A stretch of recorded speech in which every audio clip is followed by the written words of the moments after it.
Saya mau cerita sedikit perjalanan hidup saya. Ini rumah tempat saya tinggal.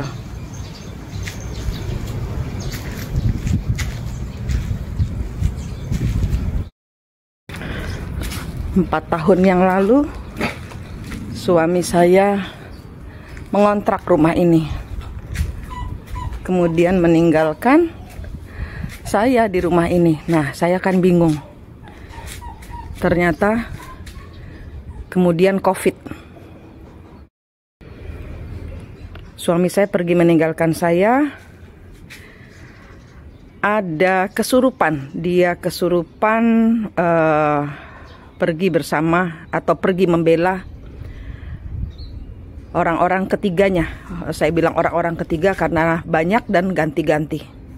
Tapi yang membuat beliau pergi dari sini adalah pertengkaran karena pembantu saya.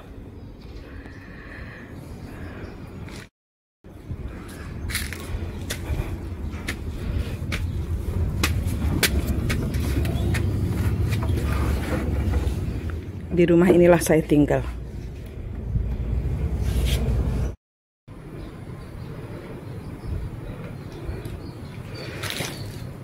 Saya menangis, saya bingung, kenapa hidup saya begini. Selama masa COVID, saya terkunci di dalam rumah ini. Selama 3 tahun, saya baru tahu di sini ada portal, di situ ada portal, di sini ada portal. Rumah saya besar, 250 meter persegi, dan saya hanya tinggal bersama saya dan anjing saya ini, bersama para leluhur. Di sini ada portal. Ini Ibu Menbrayut atau Ibu Hariti yang bertobat, raksasi yang bertobat karena Sang Buddha. Ibu Hariti ini dalam konteks dunia gaibnya, saat ini zaman dahulu dia raksasa pemakan anak, sekarang raksasa pembantu yang selalu melindungi anak-anak kecil. Nah, ini portal dimensi ke seluruh pantai selatan di dunia. Di situ juga ada portal dimensi.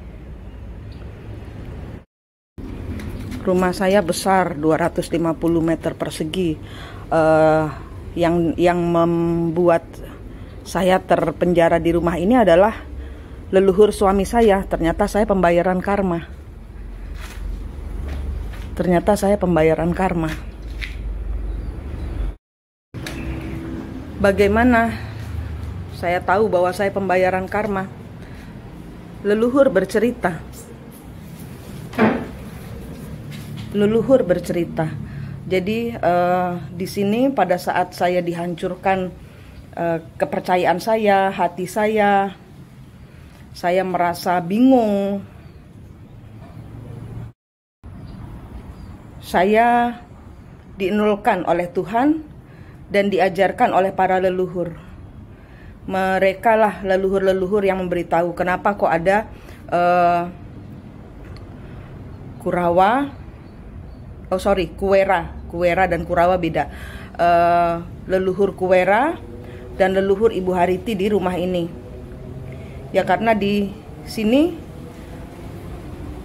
saya diajarkan bahwa saya harus nol, harus membantu leluhur untuk pelunasan pembayaran karma mereka saat mereka masih hidup.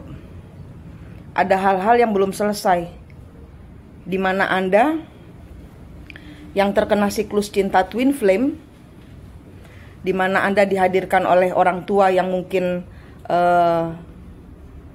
atau mertua yang rata-rata dari kita itu bermasalah dengan orang tua, atau kalau tidak ada bermasalah dengan orang tua mungkin mertua, atau mungkin bos, atau mungkin teman, sahabatnya, pasangan kita, atau dengan besan gitu. Jadi pasti ada permasalahan di masa lalu. Nah, itu berarti kalian yang tahu-tahu difitnah, tahu-tahu dibohongi, tahu-tahu dihianati, itu berarti ada pengulangan siklus cerita leluhur yang harus Anda tuntaskan pembayaran karmanya.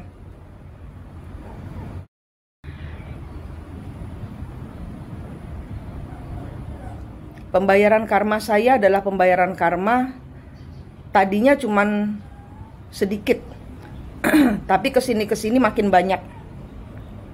Dari mulai 3, 7, sekarang 9 ratu.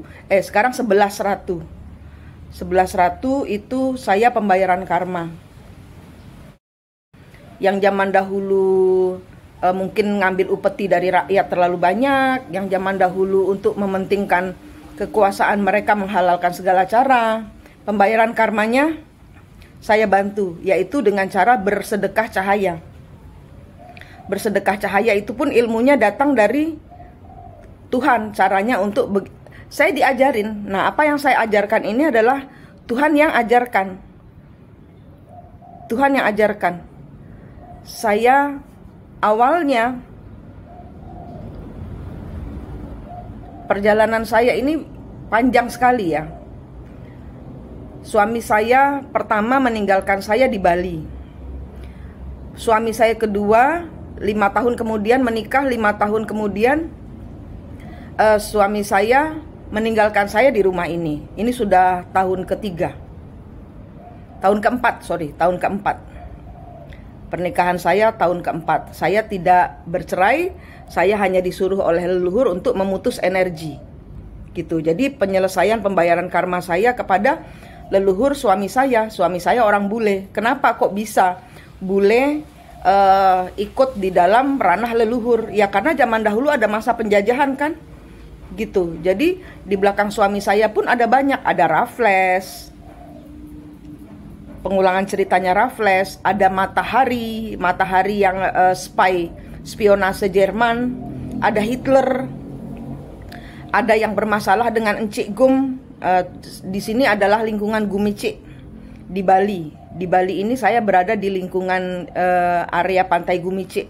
Gumice diambil dari kata Encik Gum. Encik Gum itu adalah sah bandar di area pantai Gumice yang saat ini, zaman dahulu bukan pantai Gumice namanya.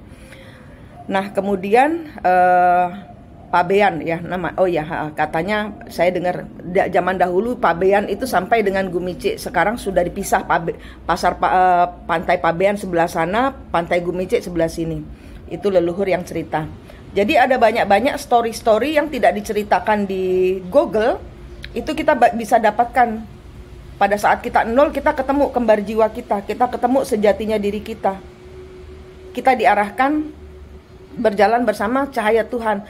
Leluhur yang suruh saya untuk mengajarkan kepada kalian untuk berderma cahaya, karena berderma cahaya lebih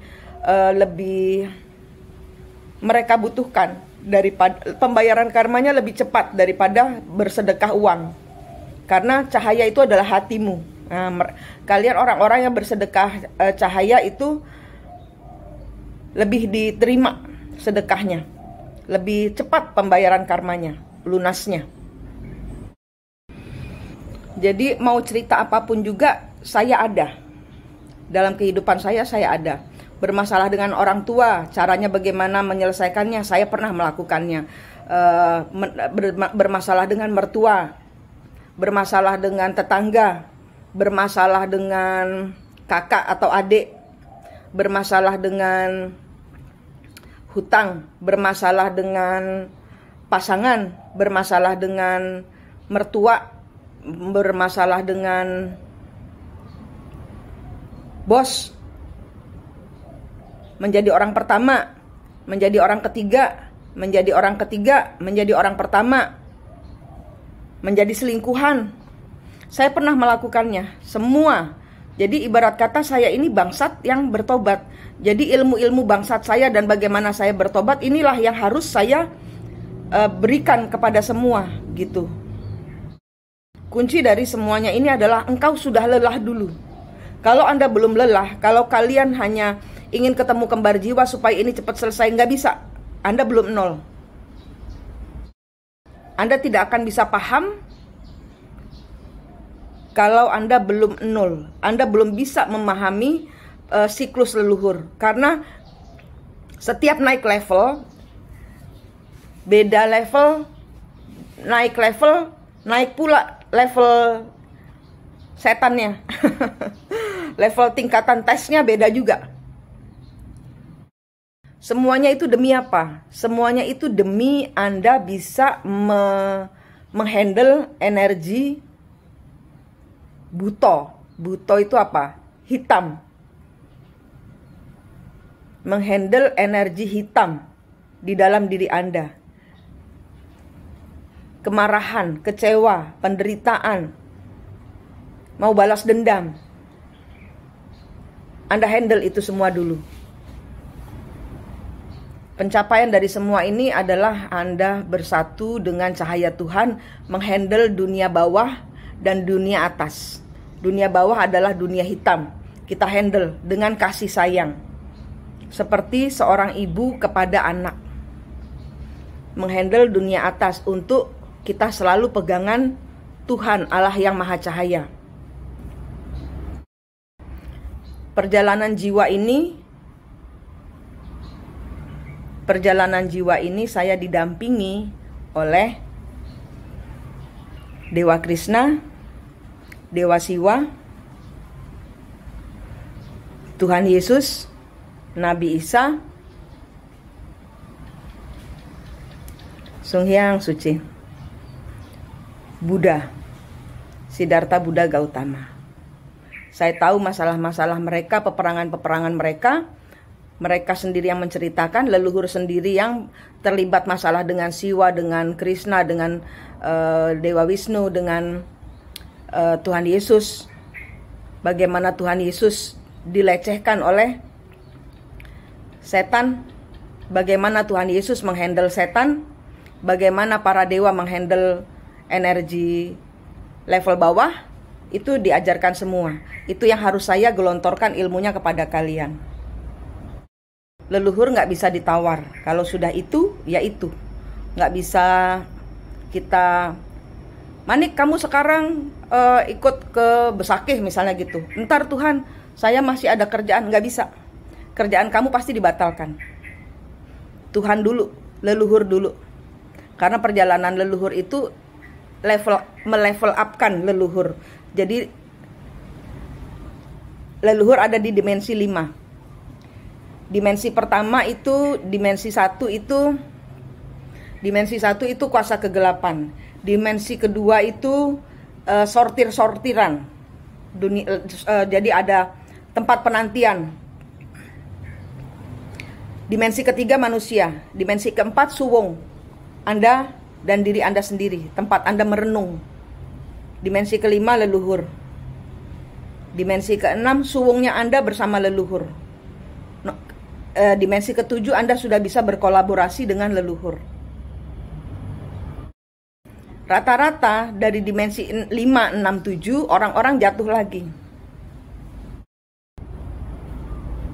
Kenapa? Karena kalian sudah merasa bisa. Pada saat Anda merasa bisa, Anda langsung dibuat tidak bisa. Karena perjalanan bersama leluhur harus nol, harus suwung, harus berserah kepada Tuhan. Suwung itu adalah Anda bersama kembar jiwa Anda bersama Tuhan. Anda harus suwung. Perjalanan mengiring leluhur Anda harus suwung. Kalau tidak, nggak akan nyampe kemana-mana dan Anda tidak akan mengerti. Karena banyak yang tersembunyi dari dunia leluhur yang ingin keluar, ingin dimunculkan. Dan mereka membutuhkan orang-orang yang tercerahkan kepada Anda. Seperti bulan Maret ini saya kena 2 hantaman. Saya kena dua kali hukuman dari semesta. Satu, waktu saya sudah bilang sama orangnya, kamu jangan, karena di belakang dia ada Soekarno. Dan dia diikuti perempuan banyak sekali. Saya udah bilang sama dia, jangan jadi Soekarno. Kamu adalah kamu. Ya, energimu adalah energi Soekarno yang membuka jalan banyak ke membuka yang tersembunyi lah gitu lah. Energi Presiden Soekarno gimana sih kan menyelaraskan semesta, menyelaraskan Nusantara. Nah, saya ke Purbalingga waktu itu, mau membuka sesuatu. Nah, membuka sesuatu itu kemudian dia terkoneksi dengan mantannya. Dan dia punya pacar yang dia sendiri nggak yakin. Gitu. Dan dia sudah dibilangi sebenarnya sama leluhur, perjalananmu berakhirnya nanti kembali dengan istri, mantan istri. Dan dia nggak dengar. Saya ke Purbolinggo tapi saya diarahkan ke daerah lain. Saya udah bilang jelas leluhur mintanya di sini, dan dia mengiring perjalanan saya untuk melakukan sesuatu untuk leluhur di Purbalingga, tapi dimencengkan. Kenapa? Ya karena dia masih memakai energi saya bisa. Pada saat Anda bilang saya bisa, Anda tidak bisa. Anda akan dibuat tidak bisa. Leluhur marah sama saya menarik diri dari semua, dan kemudian saya pulang dari Jawa Tengah. Itu kan Purbalingga di Jawa Tengah. Banyak hal-hal yang tidak bisa terwujud karena kurang konsentrasi, kurang fokus. Jadi ibarat kata leluhur itu minta dibantu, tapi kita membantunya karena kurang fokus, menjadi mestinya paling tidak 90%, 10%-nya leluhur yang menyelesaikan. Jadi cuma 20%, 80%-nya leluhur pontang-panting menyelesaikan, sehingga perjalanan itu dianggap gagal. Tuh, saya dimarahin leluhur, saya balik ke Bali, saya mengunci diri lagi, membersihkan energi saya, kemudian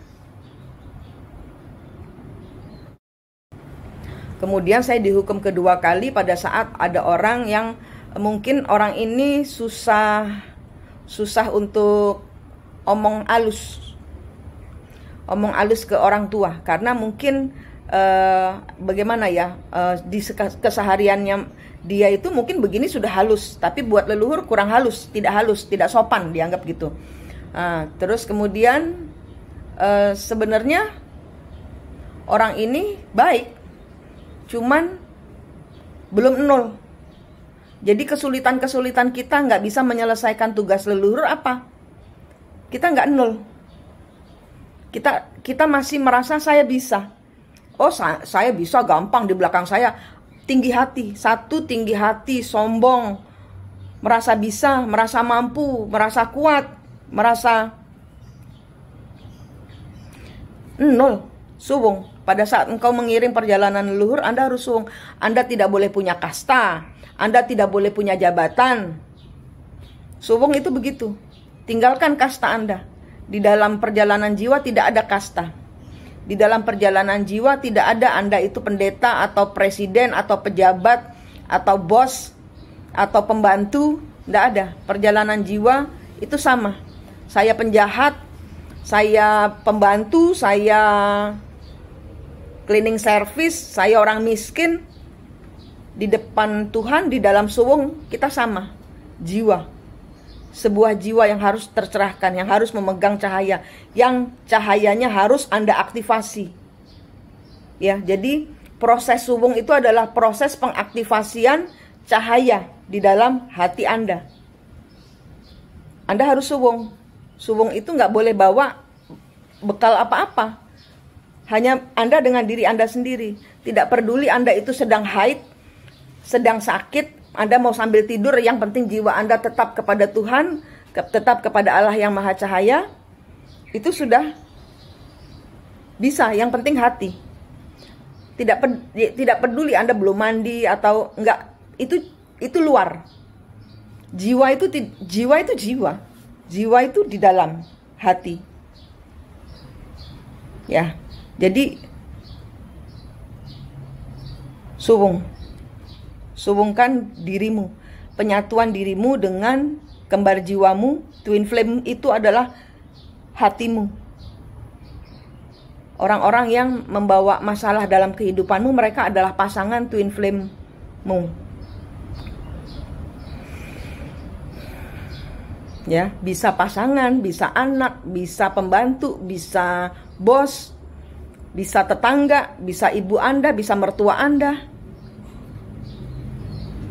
Macam-macam bentuknya. Jadi kalau Anda punya pengulangan siklus, dari mana Anda tahu bahwa Anda itu ada leluhurnya? Dari pengulangan siklus.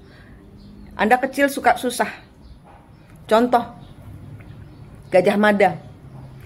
Ada bapak yang sama anaknya selalu kepingin marah terus. Ternyata di belakang bapaknya ada Gajah Mada.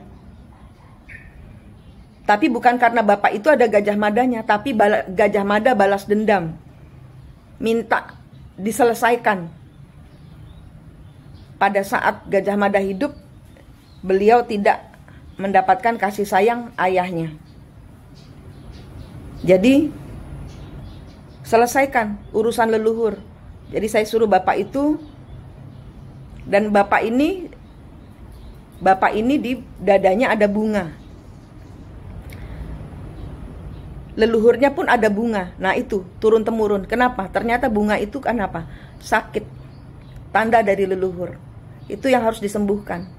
Kalau Anda di badannya ada bunga, ada rumput, ada sesuatu, tanya di belakang kembar jiwa Anda.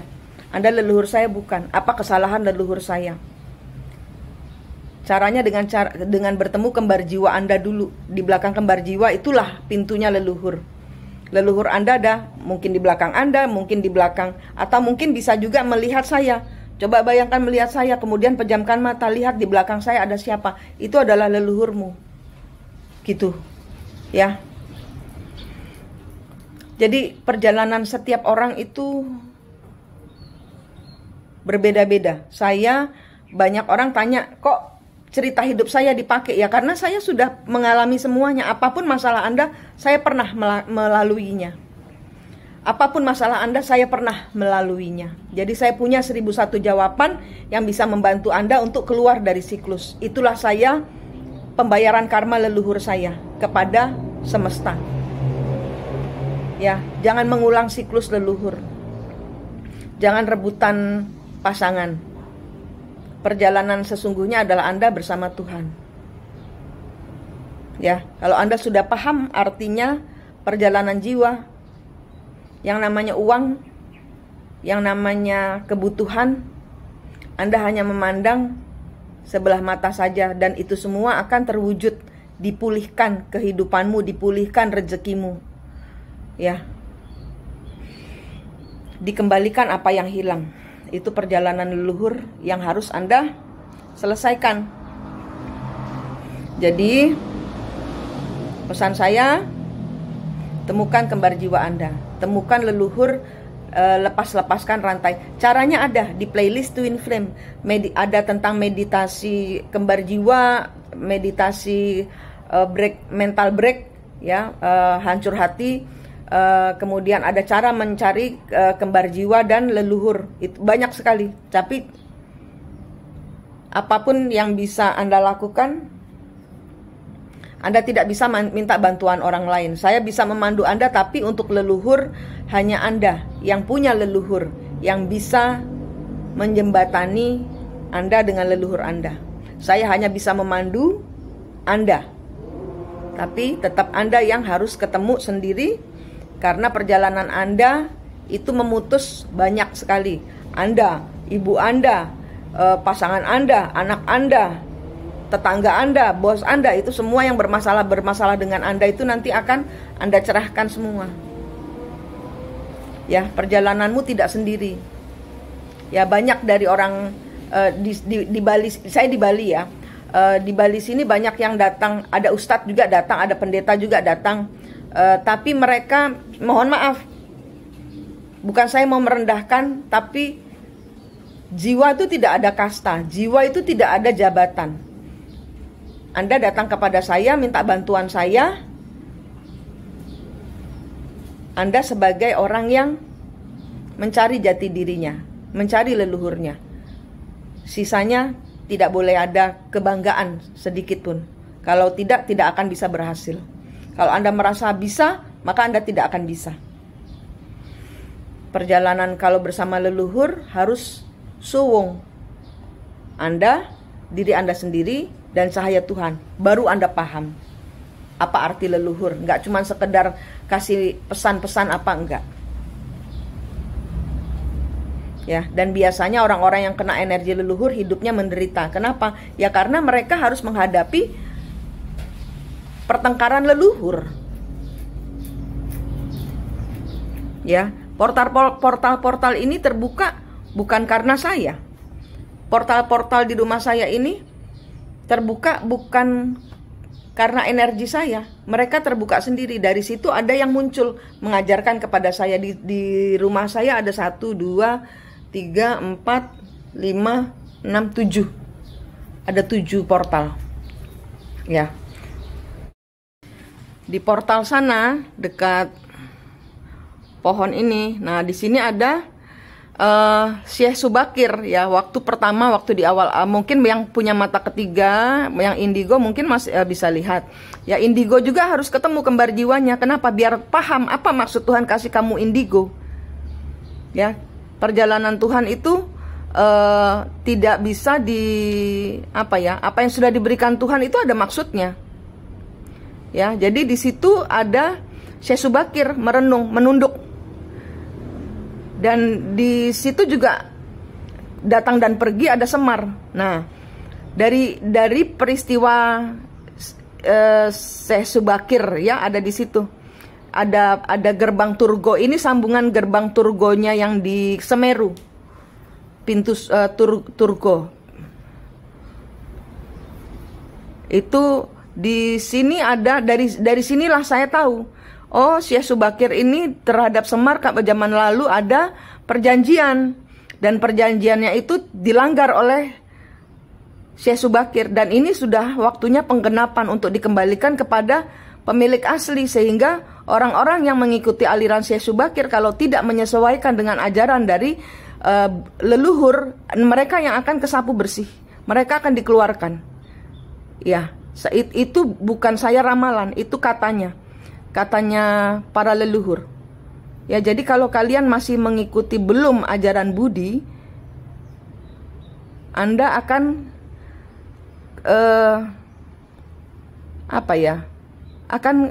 akan keseret keluar dari Nusantara. Karena harus dikembalikan kepada pemilik aslinya, ke agama Budi. Ya, kembali ke ageman. Agama itu ageman. Pegangan diri kalian itu namanya ageman. Agem itu pakaian ya. Pakaian diri kita itu apa? Ya cahaya Tuhan itu. Agama Budi. Nah itu. Dengan cara apa Anda dikasih? Ya Anda dihadirkan oleh cerita-cerita sulit yang membuat Anda rasanya kepingin mati aja. Nah itu. Karena Anda belum melekat kepada sejatinya cahaya Tuhan. Pada saat Anda memakai cahaya Tuhan, ageman Budi sudah Anda lakukan sehingga Anda lolos seleksi. Yang akan dikeluarkan adalah orang-orang yang tidak mau memakai ageman Budi. Itu yang saya diberitahukan oleh Syekh Subakir. Yang soulnya penjaga pintu surga itu menunjukkan kepada saya. Untuk saya sampaikan kepada kalian. Kalian mau percaya mau enggak? Terserah. Saya enggak pusing.